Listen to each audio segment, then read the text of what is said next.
1 in every 3 people over the age of 40 is walking around right now with cholesterol plaques silently building inside their arteries. No pain, no warning signal, no alarm going off, just a slow, steady narrowing year after year until one day the person collapses from a heart attack or a stroke and everyone calls it sudden.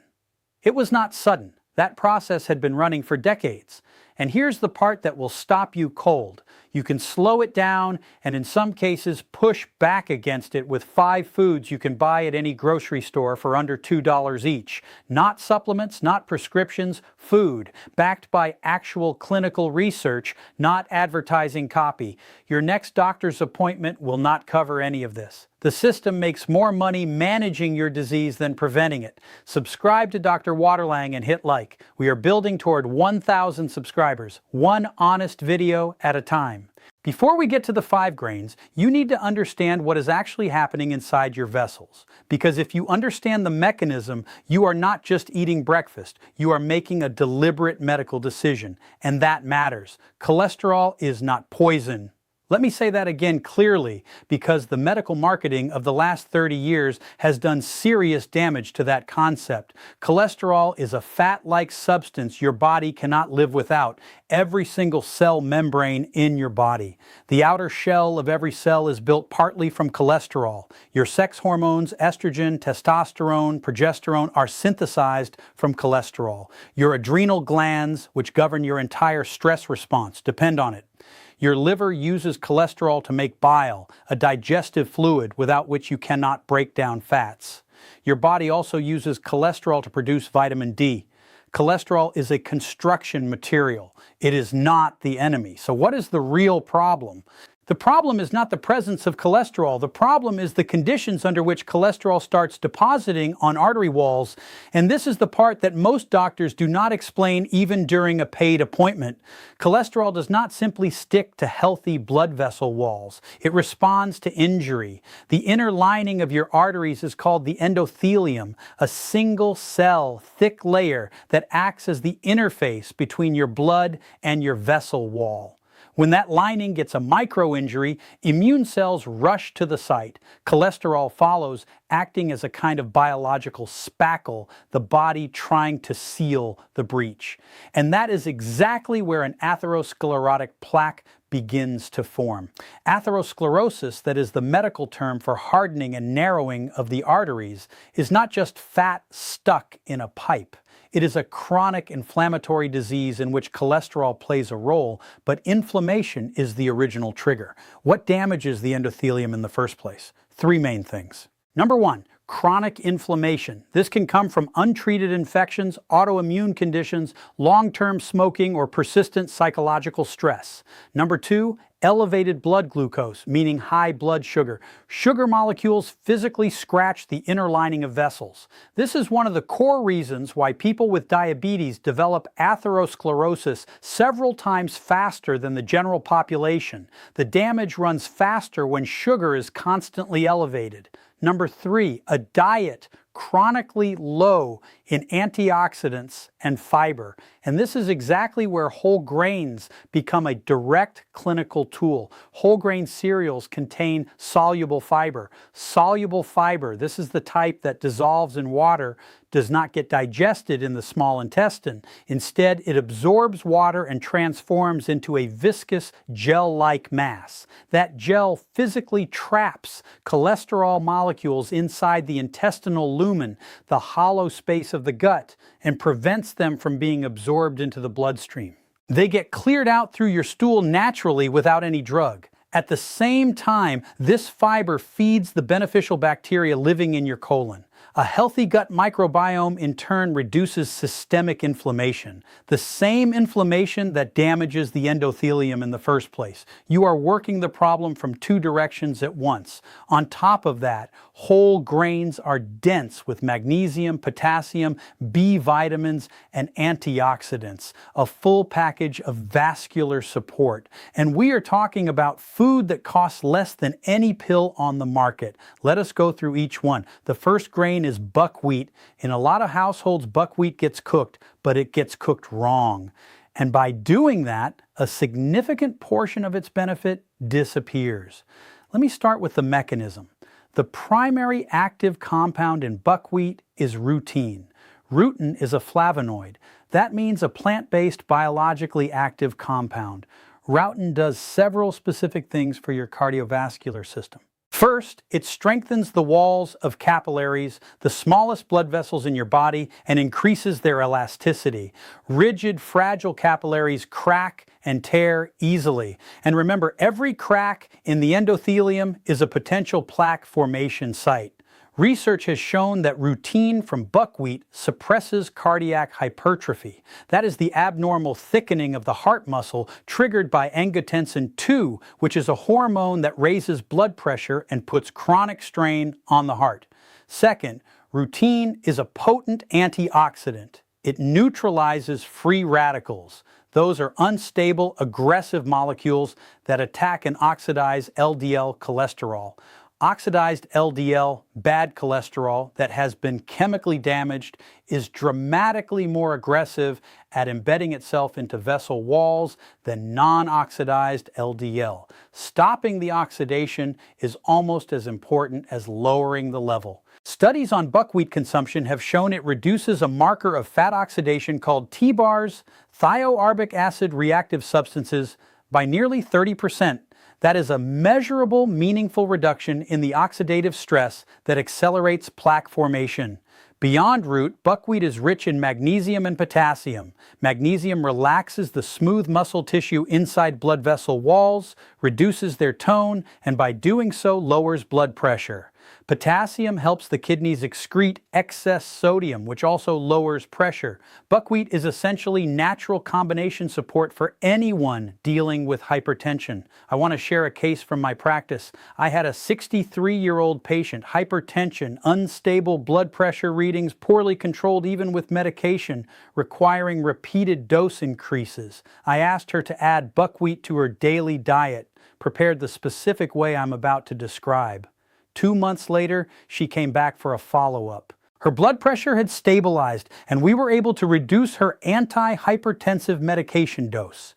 That is not a story about a magic grain. That is what happens when nutrition starts working in the same direction as the treatment. Here's the recipe. Buckwheat soaked overnight in kefir. Kefir is a fermented dairy drink similar to drinkable yogurt. You can find it in most grocery stores near the yogurt section. Take 150 gran, that is roughly 3/4 of a cup of whole grain buckwheat. Rinse it 3 times under cold water until the water runs clear. Pour in 250 grams, about 1 cup of low-fat kefir, 1 or 2% fat content. Add a pinch of salt and 1 teaspoon of cinnamon. Cover and refrigerate overnight, 8 to 10 hours. In the morning, it is ready, soft, slightly tangy, genuinely filling.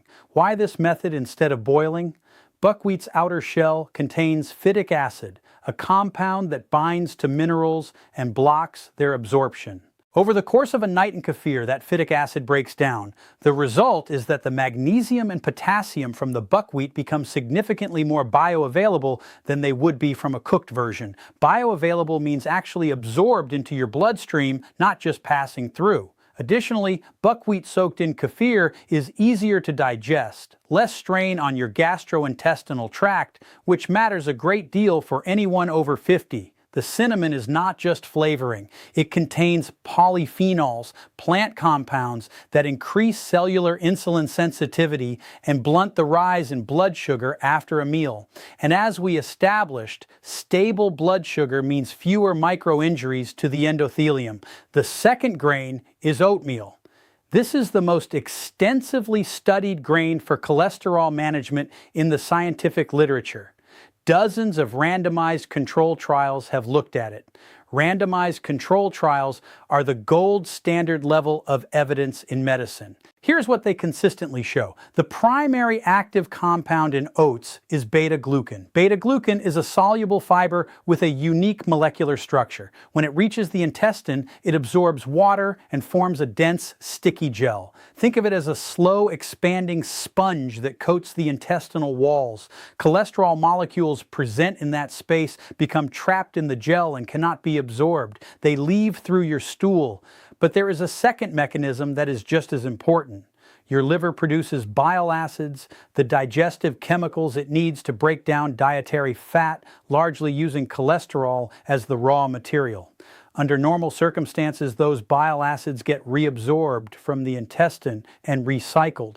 Beta-glucan binds bile acids too, preventing that recycling. Your liver then has to synthesize new bile acids, and it pulls more cholesterol from the bloodstream to do it. Both mechanisms drive your LDL, low-density lipoprotein, the bad cholesterol, downward simultaneously. A meta-analysis published in the American Journal of Clinical Nutrition confirmed the numbers. Consuming 3 or more grams of oat beta-glucan per day reduces LDL cholesterol by an average of 0.25 mils per liter, and total cholesterol by 0.3 mils per liter. A separate clinical study found that drinking a beverage containing oat beta-glucan for 4 weeks reduced LDL by approximately 6% and reduced the calculated risk of a cardiovascular event by approximately 8%. One properly prepared serving of oatmeal delivers around 4 g of beta-glucan. That is enough to trigger both mechanisms. Now here's the trap most people fall into. Those instant oatmeal packets you tear open and add boiling water to, those are not the same food medically. Industrial processing reduces the molecular weight of beta-glucan in quick cook oats. It is high molecular weight beta-glucan that produces the strongest cholesterol-lowering effect. You need whole rolled oats, the kind that require at least 15 minutes of cooking. That is not a preference. It is clinically significant.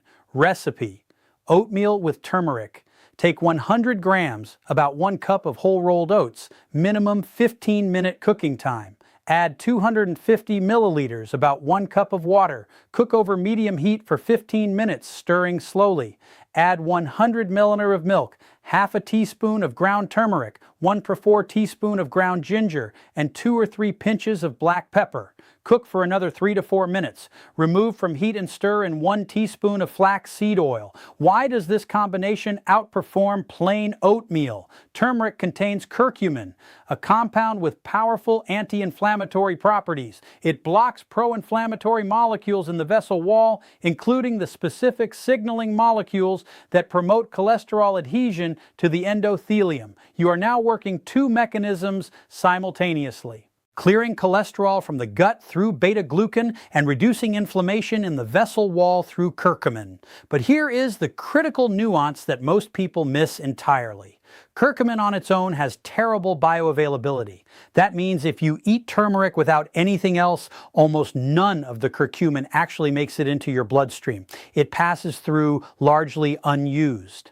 Black pepper contains a compound called piperine, which increases curcumin absorption by 20 times. Without the black pepper, the turmeric in your oatmeal is largely decorative. That is not an exaggeration. That is the biochemistry. The ginger improves peripheral circulation, the blood flow in your smaller vessels, and has its own independent anti-inflammatory mechanism. The flaxseed oil provides omega-3 fatty acids, which lower triglycerides, another type of blood fat, and reduce blood viscosity, meaning they help the blood flow more freely. The third grain is pearl barley's close relative, barley grits. Sometimes called pearled barley or pot barley. Almost nobody talks about this one anymore. That is a genuine medical loss. In the Soviet clinical era, barley-based cereals were deliberately included in the dietary protocols for patients in cardiac wards, not out of tradition, but because clinicians observed measurable results and built the evidence base around them. Barley grits are made from barley grain, the same grain used to make pearled barley, just ground more finely. And for beta-glucan content, barley matches oats head to head. 2 independent meta-analyses confirmed that barley beta-glucan reduces LDL cholesterol by an average of 0.26 to 0.27 mils per liter at doses of 5 to 7 g per day. That is a clinically significant reduction comparable to what you get from a low-dose pharmaceutical intervention, but coming from your breakfast bowl. Where barley has an edge over oats is in its niacin content, that is vitamin B3.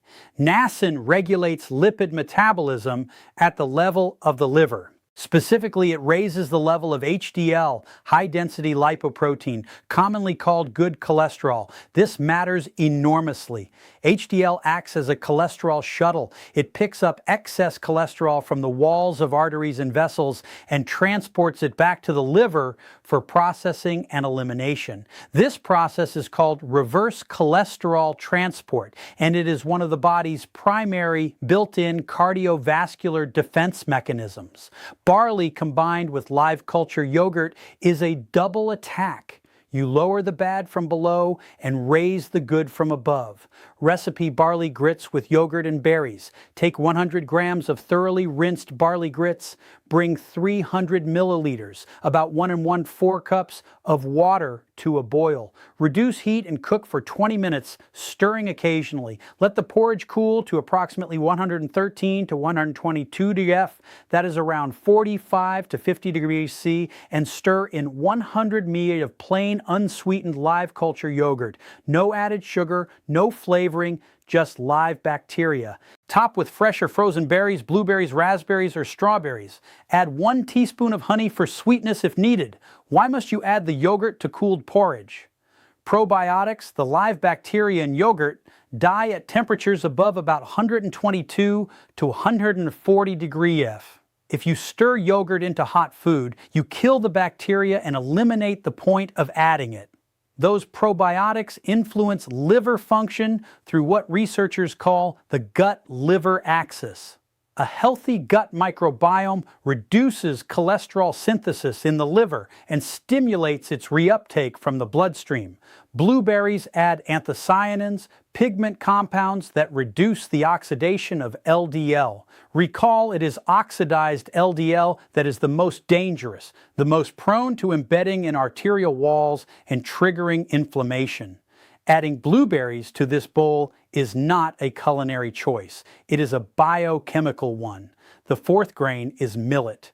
Millet got pushed out of most kitchens. Most people who remember it as bitter and unpleasant from childhood. The bitterness is real, but it is completely fixable with rinsing. And once you fix it, you have access to a grain with genuinely underappreciated vascular benefits. Millet contains lecithin.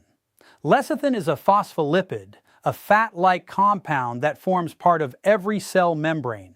In the context of cardiovascular health, lecithin matters because it helps the liver process fats correctly and prevents H-hepatic fat accumulation. Fatty liver disease, medically called H-hepatic steatosis, is a condition in which fat builds up inside liver cells. When the liver is compromised by fat accumulation, it produces more LDL and less HDL. Lecithin from millet works to prevent that metabolic shift before it starts. The second important component in millet is silicon. Silicon participates in the synthesis of collagen and elastin, the structural proteins that give blood vessels their strength and flexibility. As we age, collagen production declines steadily, and vessels become increasingly rigid and brittle.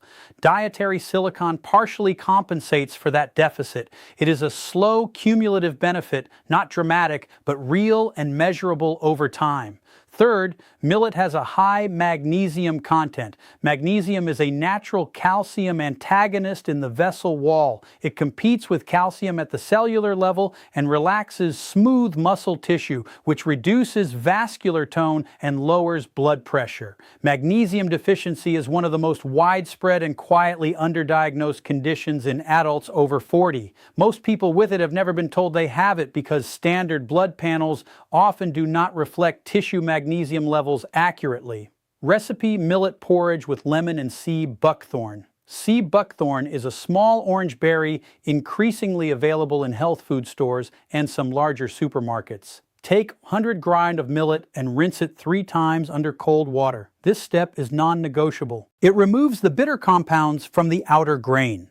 Bring 250 milliliters of water to a boil. Add the millet and cook over medium heat for 15 minutes. Add 100 milliliters of milk and cook another 10 minutes until fully soft. Into the finished warm porridge, squeeze the juice of half a lemon. Add 1 teaspoon of sea buckthorn oil or a small handful of the fresh or frozen berries and sprinkle with 1 teaspoon of ground flax seed. Let us unpack each addition separately. Lemon juice creates a mild acidic environment in the intestine and delivers vitamin C, one of the most potent antioxidants your body uses. And remember, the danger is not cholesterol itself, it is oxidized cholesterol. Vitamin C intercepts that oxidation. Sea buckthorn oil is one of the richest natural sources of fats, soluble vitamin E, and a broad spectrum of omega fatty acids. Vitamin E provides direct protection to the endothelium against oxidative damage. It works right at the vessel wall surface. Ground flaxseed contributes additional soluble fiber and omega-3 fatty acids. Just 3 g of flaxseed adds roughly 1 more gram of soluble fiber on top of what the millet already provides. The 5th grain, the one I mentioned at the very start, pearled barley. Most people dislike it. It takes a long time to cook. It has an unusual texture that is hard to describe, but pearled barley is the most powerful grain for the blood vessels of the brain, and it is specifically pearled barley that Japanese physicians recommend to elderly patients for the prevention of dementia and memory decline. Here is the logic. The brain consumes approximately 20% of all the oxygen and glucose used by your body. Even though it accounts for only about 2% of body weight, it runs entirely on adequate blood supply. Any reduction in blood flow through the cerebral vessels, the arteries and capillaries of the brain results in cognitive impairment, declining memory, reduced concentration, slowed processing speed. This is not a distant risk. This is a direct linear relationship between vascular health and cognitive sharpness in your 60s, 70s, and 80s. Pearled barley contains lysine, an essential amino acid. Essential means your body cannot synthesize it on its own. It must come from food. Lysine is one of the primary building blocks for collagen synthesis. Collagen forms the structural scaffold of vessel walls, especially the delicate capillaries that supply brain tissue. Without sufficient lysine intake, those capillaries become fragile, prone to micro tears. And micro tears, as you now know, are exactly where plaque formation begins. The brain is particularly vulnerable to this because its capillaries are among the finest in the body. Pearled barley is also rich in selenium and vitamin E. Both are powerful antioxidants. Free radicals, the unstable electron-hungry molecules generated by inflammation, metabolic stress, and environmental exposure, attack vessel walls, brain cells, and cholesterol molecules directly. This sustained attack is called oxidative stress. Pearl barley contains a complex of compounds that research has shown to protect against chronic disease through combined antioxidant and anti-inflammatory mechanisms. Recipe: pearled barley with ginger and cinnamon. Take 100 g of pearled barley the evening before. Rinse it and soak it in cold water for 8 to 12 hours. This step is mandatory. Without soaking, pearled barley takes a very long time to cook and retains a tough texture even after extended cooking.